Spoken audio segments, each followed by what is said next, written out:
Have you ever noticed that the first thing God does when his people arrive at Mount Sinai after 7 weeks of traveling through the desert is remind Moses of his faithfulness? Exodus 19:1 and 2 describes how the Israelites arrived at the base of the mountain and set up camp while Moses ascended the mountain to hear from God.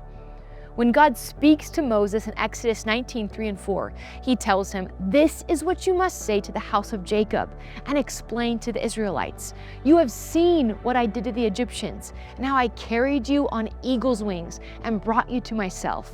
Here, before telling Moses anything else about what's next for Israel, God reminds his people of what he's already done for them. In just a few words, God testifies the obvious truth of his nurturing and protective power. And he reminds his people that they're in his presence.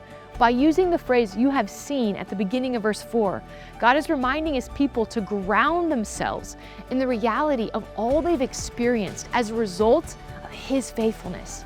That's what God wants his people's hearts and minds to focus on as he enters covenant with them and establishes them as a nation, his faithfulness.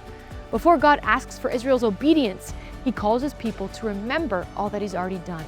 God's promises depend entirely on his faithfulness. And though the next verse, God will indeed ask for Israel's obedience, his faithfulness to them won't depend on it. So the next time you feel like you don't know what's next, or the next time you feel like his provision might rely on your perfection, let this be a reminder to pause and remember his faithfulness.